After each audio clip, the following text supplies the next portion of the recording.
প্রধানমন্ত্রী নরেন্দ্র মোদী তামিলনাড়ুতে, দেখুন। साथियों, विकसित भारत के लिए तमिलनाडु का विकसित होना बहुत जरूरी है। इसलिए भारत सरकार की पूरी कोशिश है कि हम यहां ज्यादा से ज्यादा इन्वेस्टमेंट और इंडस्ट्री को ला सके। तिरुनेलवेली चेन्नई वंदे भारत एक्सप्रेस के कारण यहां यात्रा और व्यापार दोनों आसान हुए हैं। तिरुनेलवेली, तूतुकुड़ी, रामनाथपुरम और विरुधुनगर में एनएलसीआई के सोलर पावर प्रोजेक्ट भी पूरे हो गए हैं। विरुधुनगर में पीएम मित्र टेक्सटाइल पार्क भी बनाया गया, जिससे 2 लाख से अधिक रोजगार पैदा होंगे। मुकेयूर और पुंपुहार में हार्बर बनाने का काम भी पूरा हो गया है। सागर माला प्रोजेक्ट के तहत हम पोर्ट इंफ्रास्ट्रक्चर को सुधारने पर भी काम कर रहे हैं। इन सब के साथ राज्य में नए हाईवे बनाने से लेकर पुराने हाईवे को अपग्रेड करने तक उसकी अनेक योजनाएं पूरी स्पीड से चल रही है।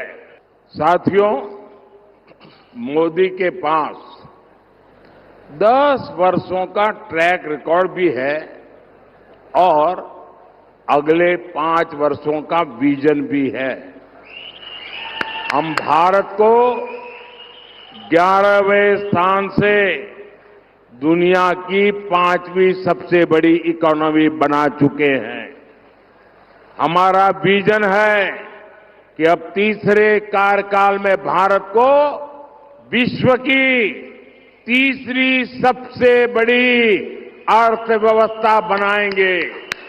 अगले 5 वर्षों में हम विकसित भारत के लिए अपनी इंडस्ट्रीज का विस्तार करने वाले हैं।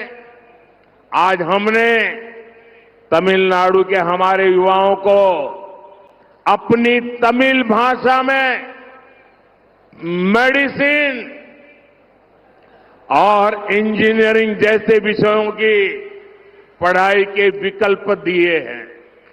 अगले 5 वर्षों में एआई, आर्टिफिशियल इंटेलिजेंस और लेटेस्ट टेक्नोलॉजी के जरिए हमारी भाषाओं की ताकत बढ़ेगी, युवाओं के लिए नए अवसर बनेंगे। हमारे अगले कार्यकाल में भारत विश्व के सबसे बड़े इंफ्रास्ट्रक्चर क्रिएटर्स में से एक होगा।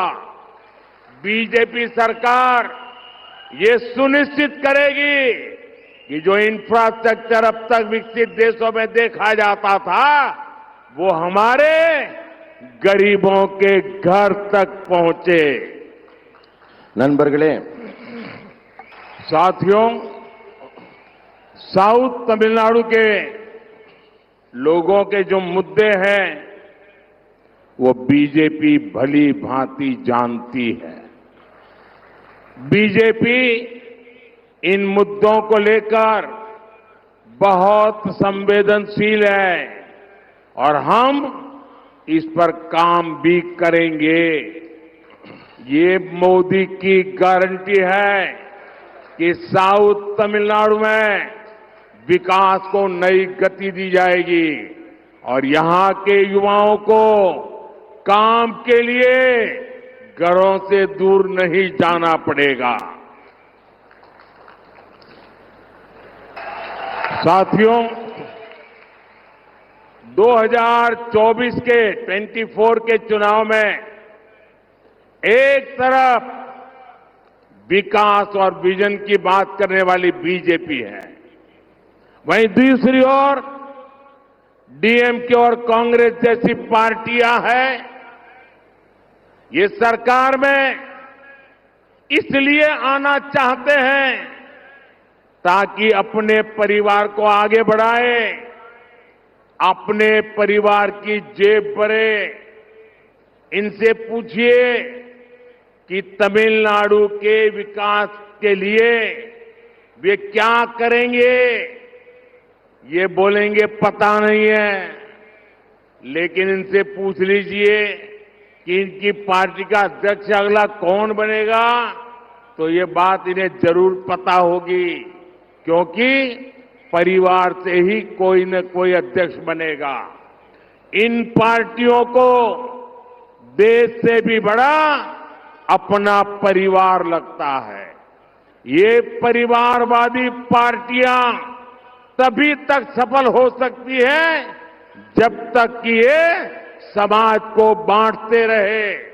इसलिए हर दिन ये लोग ऐसे नए तरीके खोजते हैं कि लोग बंटे और एक दूसरे से नफरत करें। लेकिन तमिलनाडु वो भूमि है जिसने हमेशा समाज को नई दिशा दिखाई है। और अभी अन्नामलाई ने इस भूमि में कैसे कैसे महापुरुष हो गए, कैसे महान स्वातंत्र सेनानी हो गए, उसका विस्तार से वर्णन किया। तमिलनाडु वो धरती है जहां राष्ट्र को जोड़ने वाले वीर सपूतों का जन्म हुआ है। यहां एमजीआर जैसे विजनरी ने विकास की राजनीति को नई ऊंचाई पर पहुंचाया था। मुझे ये विश्वास है कि तमिलनाडु अपने परिवार के लिए काम करने वालों को जरूर नकारेगा, हटाएगा। इस बार तमिलनाडु उनका साथ देगा जिन्होंने गरीब परिवारों के लिए काम किया है। मुझे विश्वास है कि इस बार तमिलनाडु सिर्फ अपने बच्चों का भविष्य बनाने वालों को नकारेगा। ये देखिए, ये डीएमके वाले क्या कर रहे हैं। पहले जो डीएमके के नेता थे वो अपने बेटे को मुख्यमंत्री बनाने के लिए जिंदगी भर लगे रहे। अब जो मुख्यमंत्री है वो अपने बेटे को मुख्यमंत्री बनाने में लगे हुए हैं। ये सारे डीएमके वाले अपने बच्चों को सेट करने में लगे हैं और आपका भविष्य अपसेट करने में लगे हैं। वे उनके बच्चों का भाग्य बनाना चाहते हैं और मोदी आपके बच्चों का भाग्य बनाने की गारंटी लेके आया है। तमिलनाडु इस बार उस बीजेपी को आशीर्वाद देगा जिन्हें आपके बच्चों के भविष्य की चिंता है। मैं पिछले 2 दिन से देख रहा हूं कि लाखों की तादाद में आप तमिलनाडु के भाई बहन हम सबको आशीर्वाद दे रहे हैं। मैं आप सबसे पहले क्षमा मांगता हूं। इतना उत्साह, इतना प्यार, इतने आशीर्वाद, लेकिन मैं तमिल में भाषण नहीं कर पा रहा हूं। समझ लेता हूं, कभी कुछ वाक्य बोल लेता हूं, लेकिन मैं तमिल में भाषण नहीं कर पा रहा हूं। उसके बावजूद भी लाखों लोग बैठ रहे हैं, मुझे सुनने समझने की कोशिश कर रहे हैं। ये कारण है आपका प्यार, आपके आशीर्वाद, आपका विश्वास। मैं आपके इस प्यार के लिए, इस विश्वास के लिए आज तमिलनाडु के लोगों को शत शत नमन करता हूं, सर झुकाकर प्रणाम करता हूं। நண்பர்களே,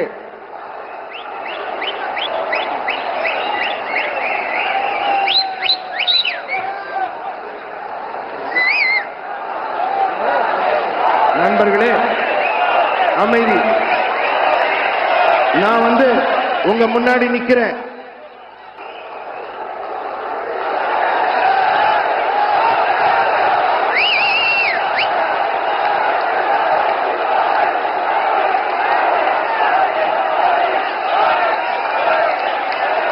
साथियों,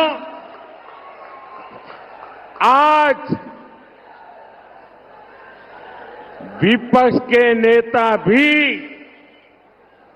ये कहने लगे हैं कि बीजेपी और एनडीए इस बार पिछले चुनाव का रिकॉर्ड तोड़ने वाले हैं। अब की बार मोदी सरकार, अब की बार मोदी सरकार, अब की बार 400 पार, अब की बार 400 पार, अब की बार 400 पार। निश्चित ही लोगों में बीजेपी के प्रति अभूतपूर्व विश्वास है। हम विश्वास को बड़ी जीत में बदलने के लिए अभी भी हमें बहुत काम करना है।